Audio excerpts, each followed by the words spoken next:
No. I was just like, Hey, everybody. Welcome back to On the Verge, your conservative voice of Southern Oregon.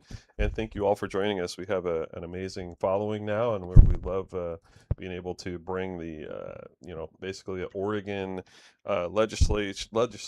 the Oregon legislators and the Oregon legislature to you live and be able to tell you what's really going on. And we've got a great guest tonight with us. But before we get to that, I want to real quick just talk about our sponsors again. We have Bill Hagedorn Construction, Andrea Williams Advocare, Becky Holmes Insurance, Twin Peaks Off Road, my business, and of course Little Mill Media.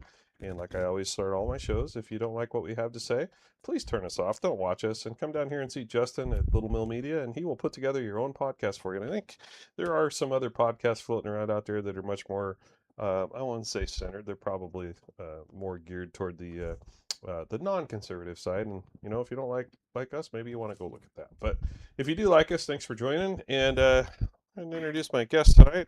We have Representative Skarlatos. Alek, tell us about yourself. Where do you represent?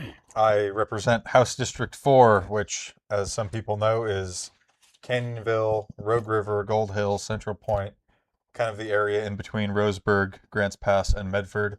It's the best district, of course, goes without saying. But I will say, even though I'm in your district, I appreciate the living room vibe we have going on here. Last time it was just a little table that we sat at. We're moving up, man. This is more comfortable. Maybe next time we'll be in recliners. You could do that. That's actually that might not be a bad plan.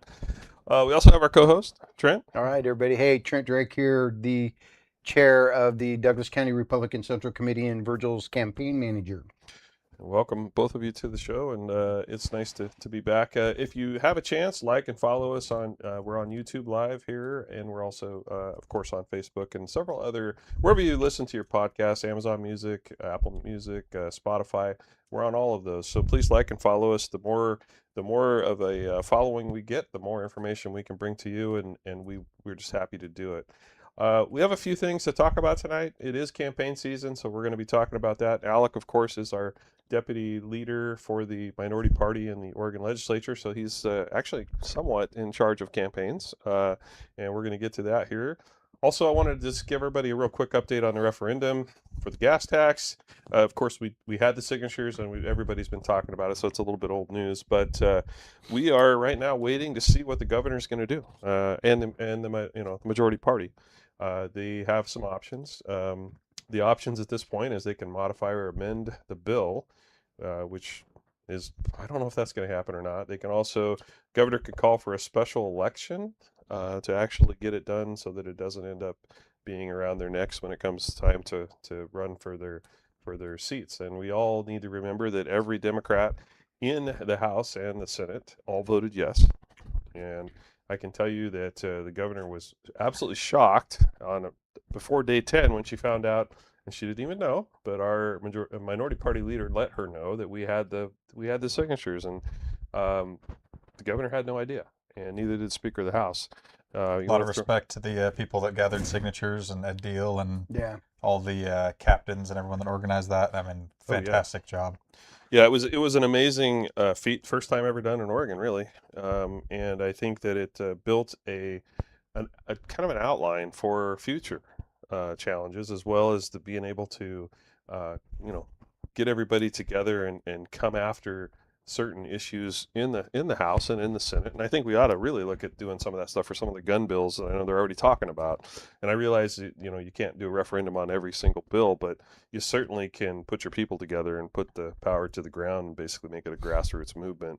And maybe we can get rid of people like Prozansky, who seems to be the champion of every gun bill, and Representative Croft, who seems to be the person who likes to run with them. And we have plenty of laws and plenty of rules on guns, so we don't need any more. Also, there was a crackpot that had made some comment about this podcast being a state-funded podcast, and I'm not going to respond to the email because I think it was just complete garbage. But this podcast is my podcast, and it's paid for by me. It's paid for by basically the stuff that we do to make it happen. It has nothing to do with the state. This is my opinion. This is our opinion. This is a conservative podcast, and frankly, it's not a liberal podcast. So The person that said it was was very liberal, and we're not always right, but we always tell the truth, and that's what this podcast is all about. We are here to bring you the absolute truth of what is happening in Oregon government. We don't bring, and we're not opposed to bringing on people that aren't on the same side as we are. I mean, absolutely. I've recently went to some events with where there was a lot of folks that are not Republicans, and just because you're not a Republican doesn't mean you're not a good person. So, you guys got any comments on that? No, man, you hit it right on the nail, man. There does seem to be some correlation between good people and being Republican, though, I will say. Okay, I'll go with that. Yeah. I think most Republicans I know are good people.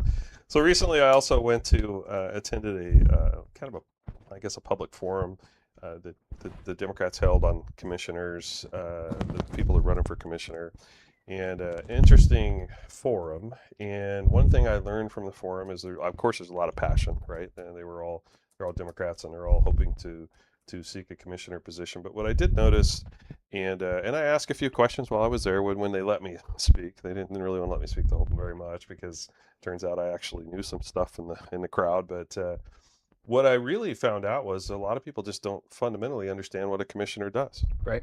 And they were asked questions that commissioners have no authority to change. For instance, one of the things that I responded to was the planning. There were some questions made about why aren't we building houses in Oregon, and why aren't we building houses in Douglas County, and why, and nobody in the room had a clue about zoning, right? And when there were some comments made about, well, why does it cost $86 to get a permit? Like, okay, so being a former planning commissioner chair, I was able to respond to some of that. But I think the commissioners take a lot of heat for a lot of stuff that they have no control over, and frankly, it's a state issue. It's Virgil's fault, everybody. It's my fault. Yeah. Send the emails to Virgil.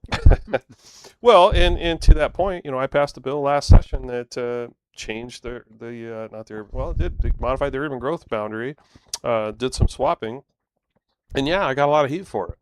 But they were going to build 700 houses, right?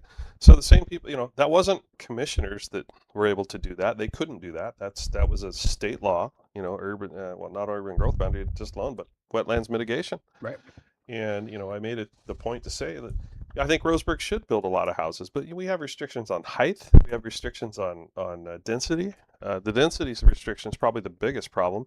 And then you have wetlands mitigation. And if you look at an overlay of Roseburg, and for that matter of Douglas County, there's no place to build. Right. I mean, everywhere the ground's wet, the state says, and I mean the state being the majority party and our governor, will not change because of the environmental issues. They won't change those laws. So yeah, it's great. Let's build 36,000 houses in a year. That's what the governor's asking for, and we're building like 11,000 or 13,000. We're not even close. And she said that in 23, so we're behind by I don't even know 100,000 houses, and we have no place to build them. And that is not our commissioner's fault. That is 100% our state majority party issue. And until we get realistic about what we can and can't do, I just don't see it changing. But what's your guys' thoughts on that? Alex got to have a thought. I mean, yeah, it's you'll hear us say this a lot, but it's the Democrats in Salem's fault. I mean, the commissioners aren't a sponsor on this channel, but yeah, it's absolutely not their problem. We just have to get ourselves sorted out as a state. And I think a lot of it too, most people have this weird political thought of what a commissioner does, and they're an administrative person. They actually run a massive budget that runs the city. They're businessmen, and they're running the business of the city. Yeah. Which has no correlation with the politics of what you're talking about with the state and stuff like that. And I've had conversations with people like that, and they go, well, and every time somebody starts with, well, they don't know. They don't know, and you look at them, and it's just, you try to explain to them. I've had the commissioner say, if somebody wants to know what we do and how we do it, call us. They can come shadow us. Yeah. And I think that would be a wonderful learning. If somebody went there with an open mind, right, and sat down with them, I think it would change their whole view of what goes on behind the scenes to run a county. Well, and another thing, a comment that was made, and this was from a lady that was in the crowd, and she owns a small farm or ranch or whatever, and she was concerned that she doesn't want the farmland turned into housing. She doesn't want urban sprawl. Well, so when you're on the side of the fence where you have concern about homelessness, you have concerns about, which, let's just face it, homelessness has a lot of answers, but one of the answers is housing inventory, right? If you have no house to put somebody in, then they're going to be homeless. And the other, people complain, well, the price of property in Roseburg is skyrocketing. Yeah, because there's no houses, Right. right? You add empty vacant houses on and I'm not talking about lots. I'm talking about developments. You add them to the inventory, and the price goes down because it's a supply and demand thing. Now, it's not exact, math, but Well, I don't disagree with her on the farmland thing. I mean, we should preserve farmland. We can't just turn all farmland into subdivisions and still expect to be self-sufficient with our food. Yeah. But everything is trade-offs in most issues, and especially in housing. I mean, you can put houses on hills and things that aren't like dedicated farmland. You might cut into like forest land instead. But then also, if you do that, your houses are going to cost a little bit more because there's going to be more flat work done before construction. Yeah. And if the whole point of this is to drive the cost of housing down, the cheapest place to do that is flat ground. So again, it's just all trade-offs no matter which way you cut it. The overwhelming comments were they want houses that cost 180,000, 200,000. Me too. Yeah, don't we all, right? I mean, I would love to. But that issue is again, it's driven by a number of factors, and until until the state, and I agree with you. We don't want to see how many farms have we lost? Hundreds of farms, right? And I don't want to see any farms lost. I'd like to see our ranchers and our, not just farms, but cattle. I want to see all that stuff grow, or at least come back. But the problem is, it's just not happening. I mean, we're doing our best to run that sector of our development out too. You almost can't afford to be a farmer anymore, especially down here, which is, and then we can get into the whole timber industry, that whole issue, which is basically they're farming trees, right? But they're fighting some of the same battles. Well, it's funny because the battle always circles back to the state. I was having coffee with one of my clients who's a local rancher and cattle rancher. The fastest growing emerging agriculture market in the state of Oregon is cattle ranching. 2019, there was 2,200 commercial cattle operations. Yeah. As of this year, there's 3,900 commercial cattle operations. But like he said, and he runs his cattle through, they do the fat futures, so he sells them for food. He said the biggest problem is the state keeps throwing in all of these little things that they have to do. Okay, now you're too close to a creek. You're too close to this. You can't be here. You can't be there. And, and then somebody has the bright idea that, they have to go into domes to poop, and which was a real thing. Well, and there's a whole issue about air pollution from cows pooping. And, I mean, yeah, it's some crazy stuff. And you're a rancher now. You have 400 acres or something like that? No, 250. 250? Yeah. So. One day I'll have 400. God willing. I wish I did, although it's hard taking care of 5. I get 6,000 square feet. I mean, it's hard enough. So we're kind of all over the board right now, and we'll focus back on some election stuff here in a minute, but I want to talk about something else that I think people just don't know about, and we need to start talking about it, and that is our state majority party is talking about, and probably will put it into short session, they want to disconnect from federal government tax schedule. And in a nutshell, what that means is that the big beautiful bill that gave everybody no tax on tips, no tax on overtime, and a number of other issues, a number of other things, our state government, driven by our wonderful governor, wants to disconnect from that. And they can do that, right? So what happens is in Oregon, you will still pay tax on tips. You will still pay tax on overtime. So that's going to come out. We're going to start campaigning against that. And we need people to send letters. We need people to testify. We haven't seen a bill yet, but I'm sure There's got to be a bill in the works. I mean, there just has to be. And right now, frankly, our state is pretty fat. We're making a lot of money. We're a lot of money on taxes. It's being spent frivolously on things that that it shouldn't be spent on. And then we can get all the back into the ODOT. I mean, what Representative Deal said, Oregon doesn't have a money problem; they got a spending they problem. got a spending problem. Yeah. Anyway, I would like to be the bearer of good news. Good news is it's Christmas, and Merry Christmas to everybody. It's coming up. Hopefully, you got all your Christmas shopping done, and we are definitely excited about taking the long weekend. And I don't know what I'm going to do. Probably go to your house or somewhere. I think. Oh man, 4 racks of ribs going, baby. What's your guys' plans for Christmas? I know what yours are. What's your plan?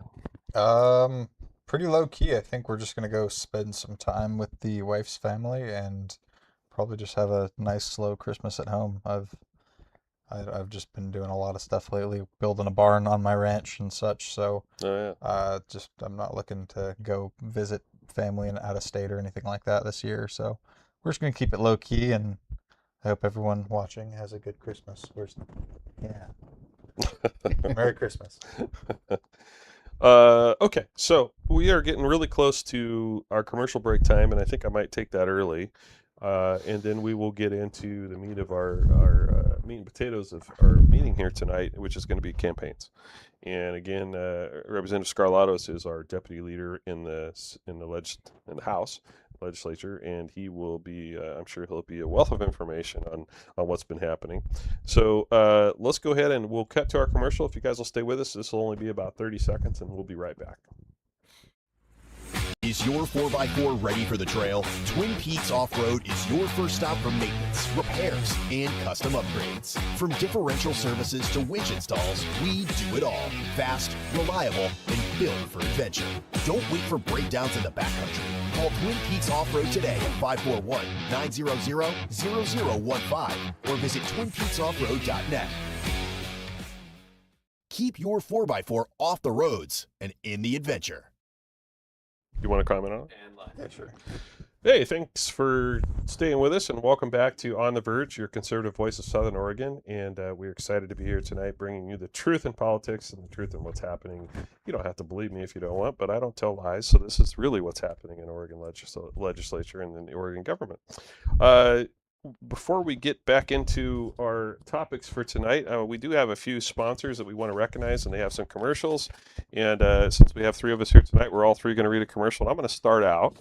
And this is for Becky Holm Insurance. And Becky's a good friend of mine, and she's also a great insurance person. She can answer questions that I call her all the time and ask her questions about insurance stuff. She's pretty amazing. So I'll read her ad. You've heard it before, but it's that time of year again. I'm not talking about hunting season. I'm talking about annual enrollment for Medicare and Marketplace. To find out what Medicare did to you, give my friend Becky Holm a call. She will take the time to explain your choices and help you come to a decision that's right for you. Plans change, doctors change, the plans that they accept, or your medications list may have changed. Regardless of the changes, Becky is here to guide you through it. She's licensed in several states and based right here in Roseburg, Oregon. Call Becky Holm, 541-900-6001. And Trent, you're speaking tonight for Andrea. Yeah, our friend Andrea Williams with Avocare. If holiday stress has you running on fumes, coffee just isn't cutting it anymore, and you're starting to wonder if you're on Santa's naughty list or nice list, I'd like to know which one I'm on. It might be that time for a little Spark. I took my Spark this morning. Oh, this is Spark, right? And he's drinking it now. And I also had Rehydrate. Avocare Spark delivers sugar-free, clean energy with a good mood boost to brighten your holiday spirit. Andrew Williams has 20% off promo code plus free gifts for new customers. Visit healthyhabittribe.org, all one word, or find Andrew Williams, Avocare distributor, on Facebook. Shoot her a message and she'll hook you up. You want to do that over again? I just next time I'm going to use your glasses. Sorry, Andrea, I could barely read Virgil's print. Andrea's great. I use the product. So yeah, you guys probably don't know it. She's got an amazing health journey story of how I've heard some of Yeah, it. every time I hear it, I start crying.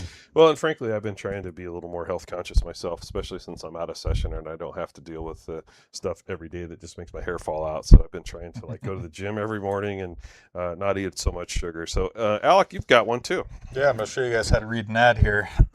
Here we go. Bill Hagedorn Construction. For all your construction needs, new additions, remodels, decks, fencing, flooring, and tile work, we have you covered. And if we can't do it, we'll find someone who can. Check us out on Facebook and see some of our work today. Bill Hagedorn Construction, 541-817-3704. Okay, you win. There we go. I was waiting for the monster truck to go through the I room. know. We need some Bill's- graphics on screen. Bill's Tuesday. Hey, Bill's a great guy, good friend, very much a supporter of all of us, actually, and does great work. I've seen some of his work. I haven't. I actually am planning on using him on doing some bathroom remodels. So He's done a couple jobs for me and done great. yeah, he did your bathroom remodel. Yeah, Bathroom and then that breezeway where he put in the door. he works with his wife Diana. She's amazing. She's been part of our Twin Peaks off-road company too, as far as advertising. So anyway, great folks. But before we move on, hand me that so I don't lose it. Alec has a comment on here that he wants to reply to. We got a bunch of comments. Yeah. We Well, got you Logan Vaughn asking me about Turning Point, Southern Oregon. Shoot me another email. If you want me to speak, we can do that next time I come down to Medford. We got a bunch of people wishing us Merry Christmas. Katrina, Daniel, and Troy, Merry Christmas back. You can take the wetlands one. I'm not super up on that kind of stuff. And Jane Brown, I agree with all of your comments regardless. But yeah, $86 is cheap. But yeah, and I agree on the Second Amendment fighting as well. Cool. Yeah, that's, I guess, all of them. But yeah, Cool. Logan Vaughn, shoot me another email and I will make sure we look at it. I'll at least give you an answer one way or the other soon. Cool. Great. Logan, hopefully you got that. And Jane, thanks for being a supporter as well. And she's always been a solid supporter of us. She's very conservative, and she actually works a lot behind the scenes, making things happen. We've got some really wonderful conservative help and some really wonderful conservative folks that well, they keep us in office. I mean, and we represent them. And it's sometimes we stick our neck way out there to represent people, and that's the job, and I don't mind doing it. Les has a comment just in. Has the fate of the republic? Let's see. The referendum. Referendum been discussed? Yes, it did. Rewind it. First thing we talked about. Yeah, it's one of the first things we talked about. What I don't have is an answer yet. Right now, the referendum is in the hands. It's basically in the court of them. I mean, the majority party that passed it. Every single Democrat in the legislature voted yes on it. They even had to haul one in who was basically in hospice, and they hauled another one in a wheelchair, and they extended the time out so that he could do that because he had a stroke. It was so important to our governor and so important to the president of the Senate and Speaker of the House that they actually did that. So I can't say enough bad stuff about how that all went down. So anyway, okay, so let's talk about campaigns. It is campaign season. Actually, technically, I guess it starts January 1st. I don't know. It's always campaign season. Let's see. I don't love campaign season, but it is fun.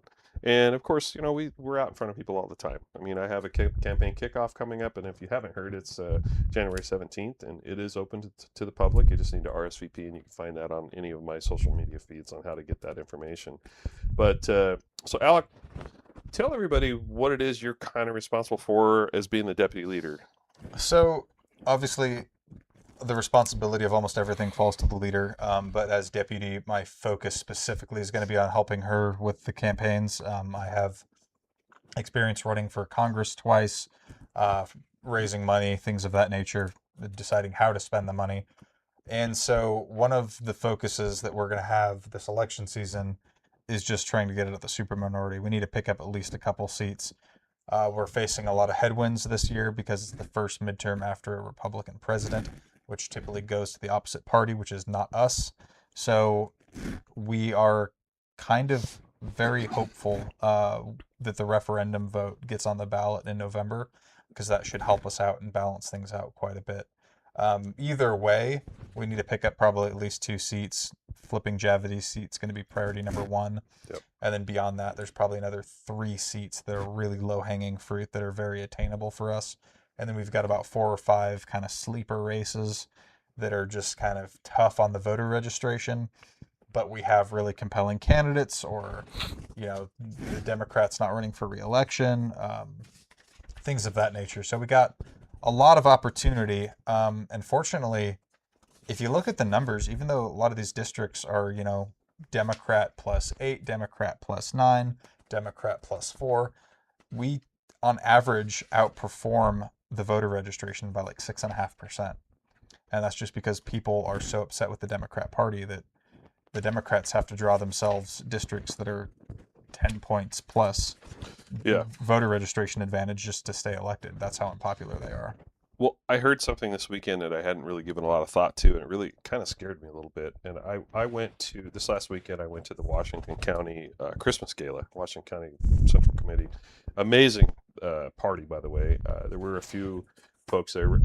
Senator Drazen was there, and Daniel Bethel, who's running for governor, also was there. But I believe he is the chair of the Washington County Party. He said, if we don't pay attention and get this thing uprighted now, in 2030, we have the census coming.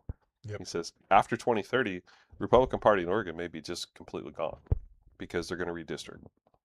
And, we got ripped off on the last redistrict. And then, I don't know how bad that's really going to hurt Southern Oregon, because they can move around a lot and still be red. But when you get into areas where we have swing districts, it might change things. Right.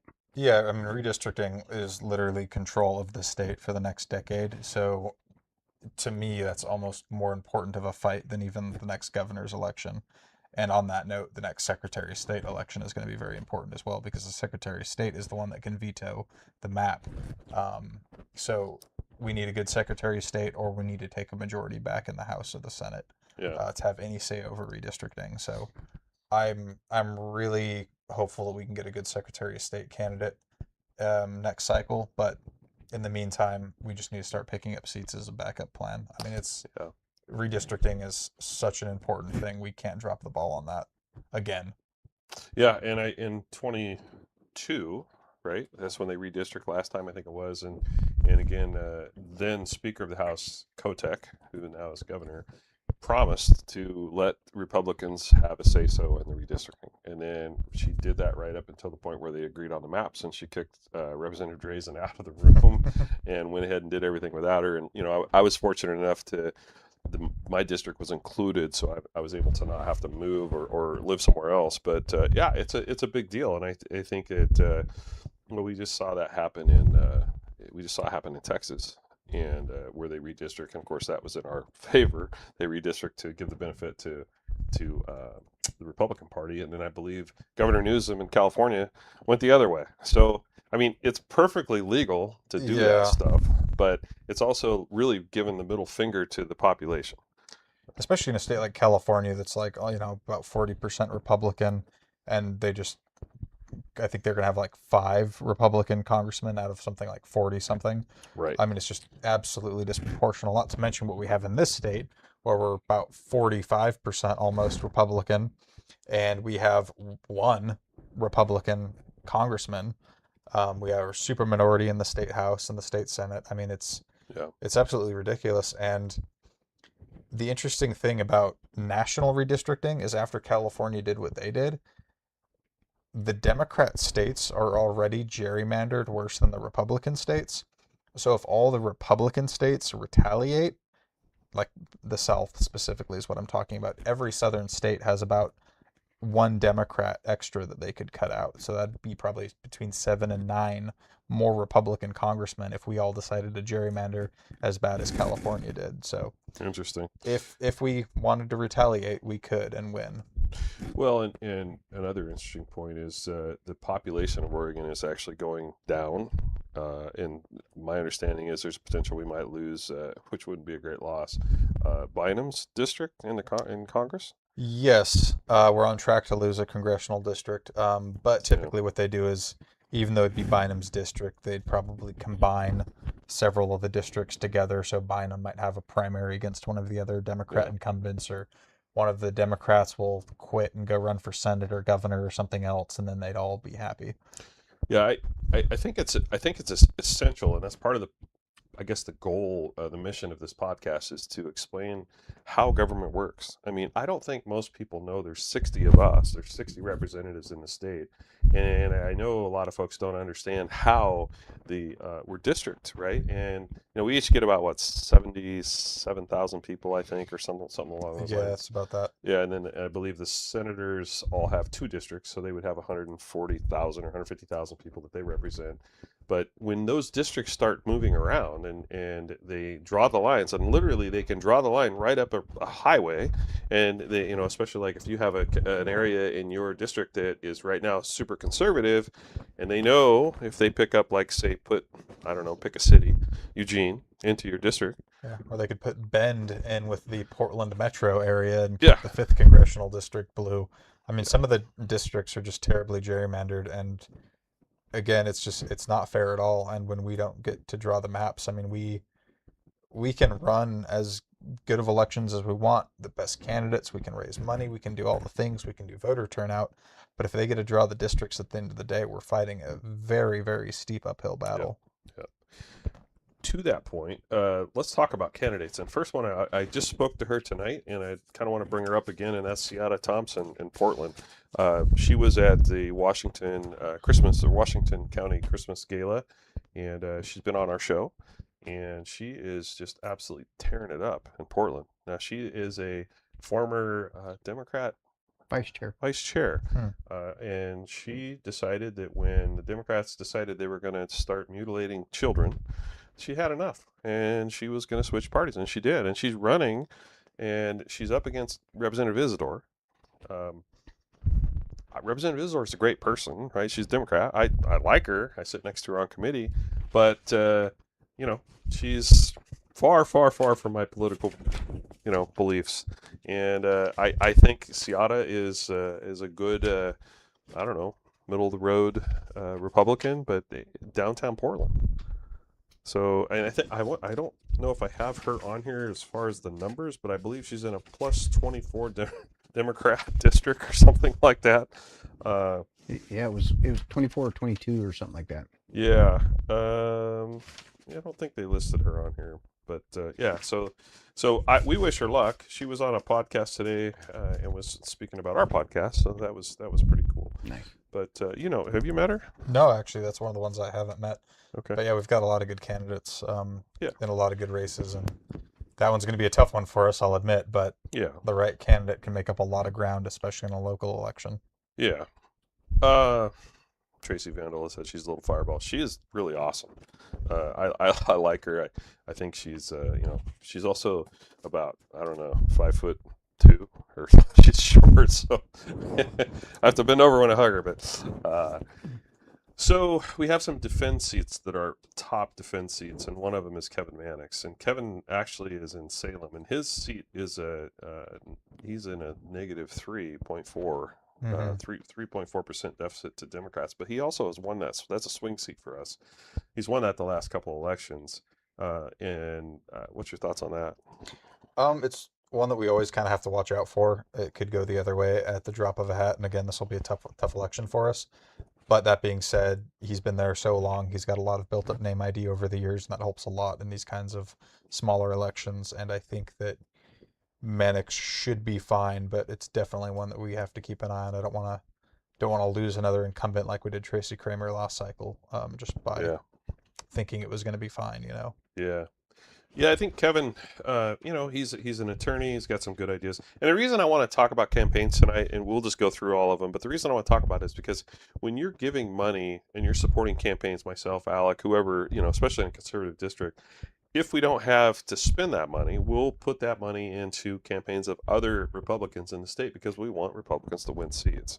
And so, Kevin picked up quite a bit of money last cycle. I don't know how much he spent on his campaign, but it was in the hundreds of thousands of dollars to hold that seat. But it's a very important seat for us to hold.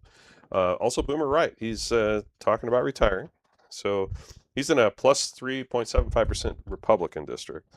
But he has Claire Lynn, I guess, running now. Well, potentially. I don't think she's actually.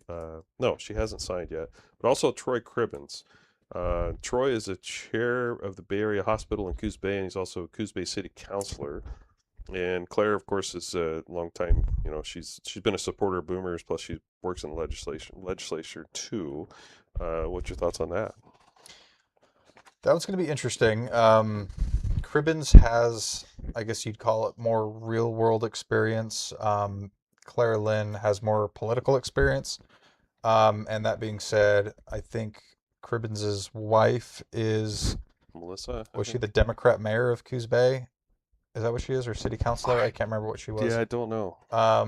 And then Claire Lynn obviously has been in the building and as a staffer, and she tends to be the more conservative choice, if you want to phrase it that way. So if you're more conservative like myself, you'd probably like Claire Lynn. If you want someone to represent that district because it's more swingy and easy to defend, then maybe Cribbins is a better choice. I don't really want to play favorites being in leadership, but that's kind of how it shakes out. Yeah. Well, Claire hasn't filed yet, so at least according as of this sheet, she has not filed.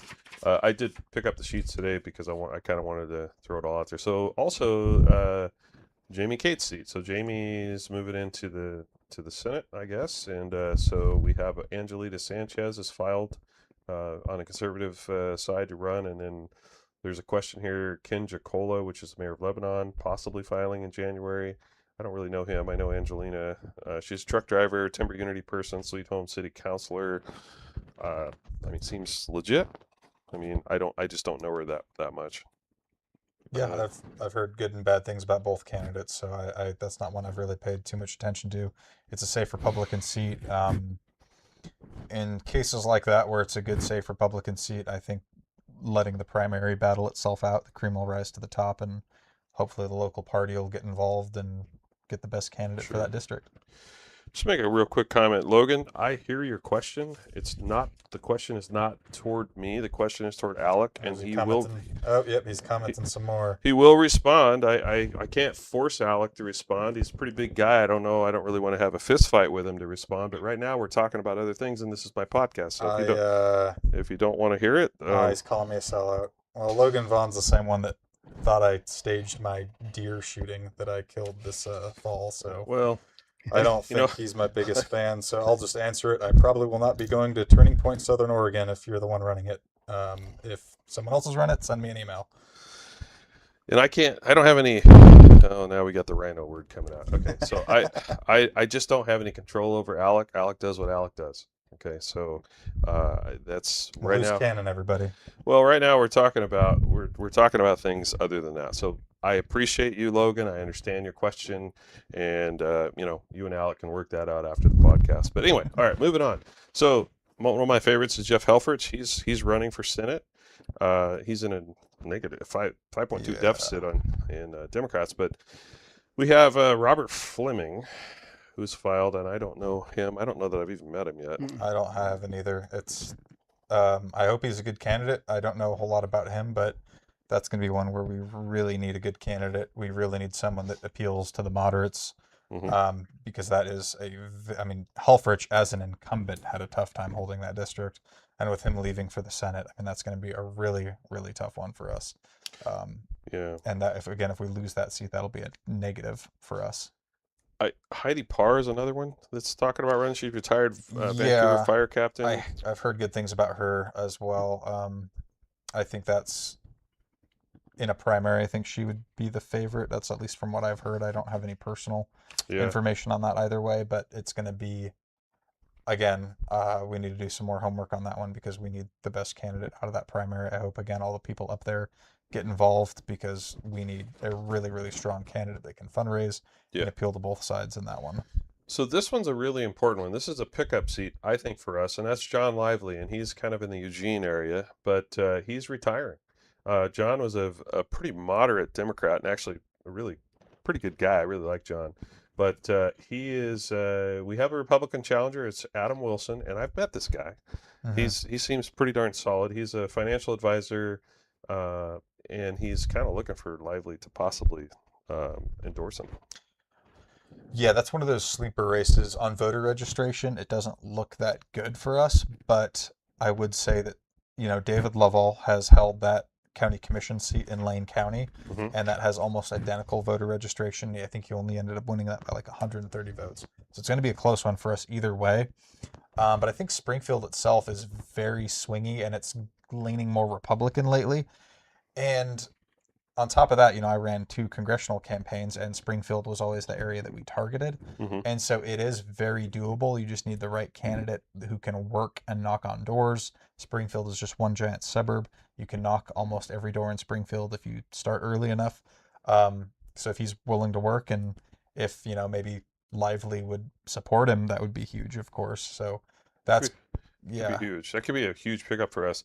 And one of the things that, and this is kind of off topic a little bit, but Representative Lively, even though he's a Democrat, he's the chair of the Climate, Energy, and Environment Committee, and he's very sensible when it comes to that stuff. Hmm. And to lose him probably puts Representative Gamba in that seat, who is probably the absolute worst person to put in that seat because he was the one that was responsible for calling us all petulant children because we wouldn't pay our taxes.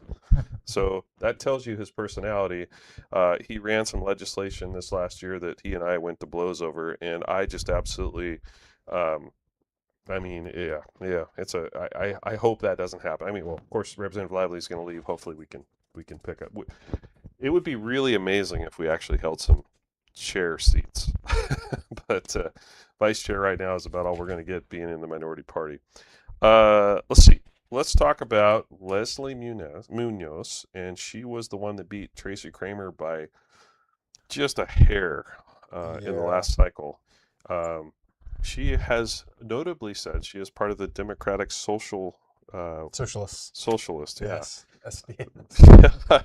So the way she beat Tracy Kramer was they went door to door with the union, SEIU, and they when the union knew they were calling, they were going to somebody's door that was a mom with kids, then they sent a mom with kids to talk to her, and if they knew they were going to a guy's house that had hot rod cars or whatever, then they sent a mechanic, and I think we're going to spend some money on that seat, and let's see. I met her. Her name is Noemi Legespi. I can't really pronounce it, but anyway, she's a Republican running family counselor, former Woodburn school board member. So it's another one to watch out for. Hopefully, we can pick that. And again, that one just was Republican last cycle. It was Republican, and yeah. It's one of our top tier races on voter registration. It is. So this is our top pickup. We're Yep. going to participate in that race, and we need to get that back Republican. It's a very tight district, and Munoz is far, far, far too liberal for a seat that's that close. Oh, I totally agree. And here's another one I'm sure everybody's aware of. House District 32, Cyrus Javity's seat. Of course, if you remember that name, and I think everybody does, he switched parties on us, and he voted for the tax. So yeah, the ODOT tax. Well, this is one of the things that you have to worry about sometimes, and this is why you always need to pick a great candidate out of a Republican primary, because you don't want to go with someone too moderate, because then they might switch parties on you and join the Democrats like Cyrus Javity did and stabbed everyone in the back, all the Republicans that worked overtime to help him get elected in that seat. I mean, this Munoz might be our number one pickup opportunity, but we consider this a defend because this is a Republican seat, and we'll beat Cyrus Javity. No one appreciates someone who will stab his voters and all the people that helped him in the back. Yeah. So I think we're going to work overtime to get that one done. And I'm sure all the people up in the Tillamook area are going to do the same. We need that back just to prove a point, if nothing else. I think that we'll have people from our district working on that seat too. I believe that. Trent, we have ladies and actually some guys too that are part of the Republican Party here that they'll just do whatever it takes. Christian Honnold's running against Cyrus, and he is the former Intel. He's a former Intel and startup entrepreneur. He's Clatsop Care Center Health District Board of Directors. And I've met him. Seems like he's kind of. There's another one in that race, though. Yep, Max Sherman. That's right. He's a Okay. retired teacher and a farmer. Christian seemed like he kind of has the edge on that. That's just one of the ones where I think the primary will play itself out and we'll get the best candidate. Yeah, I just really hope people pay attention this cycle. I hope people watch, Yeah. and understand the elections, and that's on the elections. I realize, there's some people out there that think, well, your election's all stolen. Vote by mail steals it. We can't prove that. There's lots of different, I won't say Yeah, conspiracy. they just did in Georgia. Yeah, I know, right? There's lots of different theories, but we still got to vote, right? And number one thing that needs to happen is we need to clean up our voter rolls. Yes. And that, Oregon does vote by mail. We've done it for quite a few years, probably do it better than any other state. But yeah, I'm sure there's some corruption there. But don't quit. I mean, you got to vote. Your vote counts and it matters. And Trump won by a landslide. And another reason why we need a Republican Secretary of State. Exactly. Well, yes, for sure. Another pickup seat for us is Anessa Hartman's seat. She left. Anessa was a Democrat, but she didn't side with them on some stuff, and she left, and now I think she is running for county commissioner. County Commission of Clackamas, is that correct? That sounds right. Yeah. And so that's another pretty important seat. That's House District 40. Adam Baker is running for that. He's a retired police officer, real estate agent, and he ran in 22, and I think he got close. And also Sue Leslie. She's a Republican woman activist, project manager, telecom, and utilities. I don't know. There are some Democrats. Looks like there's 3 Democrats that have filed for that seat too. So hopefully they can dilute the vote. Yeah, so that's one where it's a little bit tough for us on voter registration, but the fact that there's no incumbent in that seat kind of washes that out. Yeah. So just because it's an open seat, we might actually have a good chance to win that one, especially if we get someone good out of the primary. Yeah, we're down 8 points in that district, is what it looks like for. Oh, and then there's this one, and this guy, he just had a bill that he wanted to run, and he called me looking for support. And I can't even remember now what it was because it was so crazy. Lamar Wise. So he was appointed to House District 48. He is a radical liberal. I mean, union guy too, right? He's a union guy. Yeah. I mean, like a lot of the Democrats are. They're all union people. Yeah. Put there by the union, funded by the union, and they vote union party line every time. Unfortunately, we're 11% underdog in that district, but he does have a Democrat opponent, or does he? No, he doesn't. It's just him. So I don't know that we've officially have a Republican. I don't think we have a Republican filed for that yet, but God help us if he ends up in being with us. Here's another top pickup, and that's Zach Hudson. There are folks in the legislature that, I'm going to pick on Zach a little bit, right? Because Zach's a good guy. I'm sure he is. He's a school teacher or whatever. He's just a horrible legislator, right? I mean, but between him and Juncker, I mean, those guys just go battle it out every time we go to the House floor, and frankly, I'm on Juncker's side, but, it's, I don't know. What's your It's both sides of the, both extreme sides of the culture war. Yeah. And, I think Juncker does a great job of arguing with him, and then Hudson tries to be like, well, actually, men can be women because that's how they identify and they get to define their own gender. And it's like, okay, yeah, but you're just like avoiding the obvious here, it's stuff like that. And it's always fun to see them go back and forth. And then everyone gets frustrated because they just want to go home, and half the legislators leave and they just keep going back and forth. It's fun to watch. It's some crazy stuff. And then Ricky Ruiz, he has, let's see, Colby Riley, who I don't know. He's a retired Navy. He's a chef. He's a member of the Rockwood Water Utility District. He is our Republican candidate, looks like, running against Representative Ricky Ruiz. And I've been trying to get Ricky to change parties forever, but he won't do it. I know, right? Ricky's a pretty moderate Democrat. Super good guy. He's just a good dude. But you know what? He doesn't vote right. And he voted for the transportation tax and also a number of other things. I've said this a bunch, but you don't get extra points for your intentions. You don't get extra points for what you thought was in the bill. Right. The only thing that matters is your voting record. Your legislature. You got to grow up. Let's see. There's a question here from Ross Van Houten. He said, "What are we doing with the House seat that opened when Drazen quit? House District 51. Isn't that Yep, Matt Bunch?" that's Matt Bunch. Yeah. He replaced Drazen in that seat. I think he was Drazen's pick. There's another pretty credible candidate. I think his last name's Cantonwine, who's going to run against Bunch. He was also part of the appointment process, and maybe even one other guy. So they're all going to, even though Matt Bunch is technically the incumbent, he's the incumbent by appointment. So they're still going to have a real primary coming up to see who will represent that seat. But again, it seems like they're all good Republicans, so I think whoever comes out of that primary will be fantastic. Yeah, I met Matt. He's been appointed, and he's been Mhm. he's been in legislative days and what have you. And he seems like a decent guy. I don't know much about him, but let's see. We are recruiting for House District 10, which is Gomberg's seat. That's Newport area. It looks like we possibly have somebody, Jason Malloy.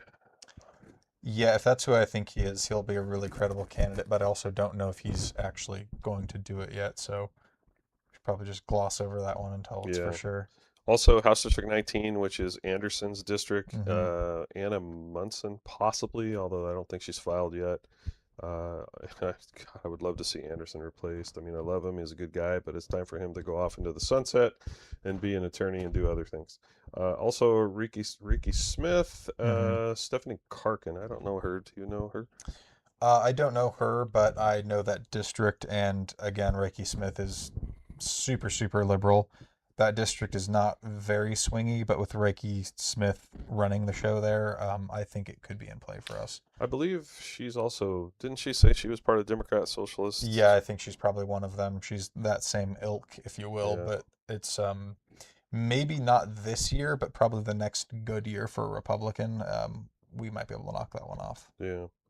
House District 20, Representative Evans. You know, we don't have anybody yet.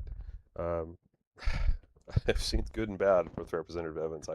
He's another Democrat who I really like, but he doesn't vote right. So, also House District 29, which is McLean's. We're looking for. We actually have some recruitment going on there. Jeff Perkins is a possible department. He's a Department of Emergency Management person. And then Emerson Levy's. That's only a 3% negative there. Yeah, I think we're trying to recruit some good candidates for that. It's such a swingable district. I mean, Emerson Levy tries to pretend to be moderate like a lot of the Democrats do to try to hold that seat. Yeah.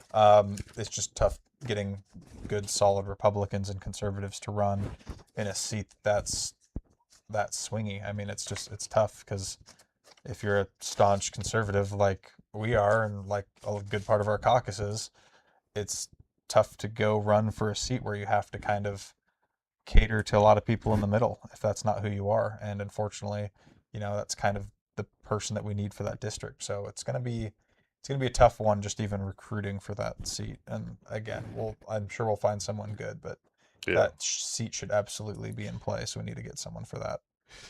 So So if you know anyone in that district yeah. outside of Bend, Well, I think it's important, and again, we're just talking how politics works here, right? It's important that we try to run somebody in every district, even in the event that you don't think you have much of a chance at that district. It makes the other party spend money to make sure that you don't have a chance in that district, and that's less Yep. money they get to spend on their hold seats. There of course are some seats that are always going to be Democrat. There are some seats that are always going to be Republican. We're looking for that middle ground. We're looking for those seats that we can possibly flip to be Republican. We did it in 22. 22 we ended up with picking up 2 seats, which was I think the only pickup in the entire country of Republican seats. One of the very few. So maybe we'll do it again. I mean, that's the goal. yeah, it's again, like I said, I think it's going to be a tough cycle for us. So I don't want to think too offensively minded. But again, we need to hold our Republican seats that we already have. Yeah. That's going to be priority number one, and then we just need to see how these races develop and how the candidates themselves are doing, how they're fundraising, the endorsements that they have, how hard they're working, the doors that they're knocking, and then we're going to kind of whittle that down to probably 3 or 4 races that we think we can flip, because we don't want to spread ourselves too thin if it's indeed going to be a tough year for Republicans, which is what everyone's thinking. So Yeah. we'll see how it shakes out. It's a little early to tell. Maybe in about 6 months we'll have a better picture. Yeah, yeah, and I just part of this show tonight was I just wanted to get everybody kind of primed up to so one thing, the caucus is paying attention, and I realize that there are a lot of folks out there that just, hey, well, I'm going to run for that office, and that's good. And the caucus, myself, in leadership, as well as Alec and our leader Elmer, and for that matter, all of us, we really look into the candidates. We invite them to things, and there's a lot of stuff going on that most people don't even know about right now. I mean, we have fundraisers and events. Those candidates are coming to those events. They're introducing themselves. They're coming to the Capitol. We're talking to them. We're finding more and more, about them, and we will get behind and endorse, when the time comes. But of course, when you have multiple Republicans running for a seat, you can't do that. But when you get to that point, then we get behind them and endorse them. So we'll see. There'll be more to come on that. We'll talk more about it. We got a few minutes here. I do want to reply to a question. Somebody, and I don't remember who it was, asked the question about fire maps and insurance. So the fire maps are dead. They're gone. They're not being used anymore. We were able to eliminate that. Insurance is not tied to the fire maps. Now they have their own fire maps. Trent, why don't you give us about a 30-second thing on that? They do. They do have their own system that they use, and it's actually a third-party vendor through a company that does that for them. We use it ourselves. One of my main companies now actually has their own system and has gotten very more make sense oriented, where I'm writing homes that I couldn't touch before. And just because of that, and Oregon, believe it or not, this whole fire map thing it woke them up to that point. Especially in Oregon, most of the fires happen where they don't happen in the housing district. They happen up in the mountains. Yeah. And that issue of insurance has been a huge issue in Southern California, obviously with their fires, Right. with Florida with all their storms. It's really tough when you try to over-regulate the insurance market, which is part of what we're doing in Oregon. They just end up leaving and not insuring people here at all, which is they are. kind of a worst case scenario. Oregon is the hardest state in the union for a new company to come into to do business. Yeah. And I've heard that multiple times in the last 16 years.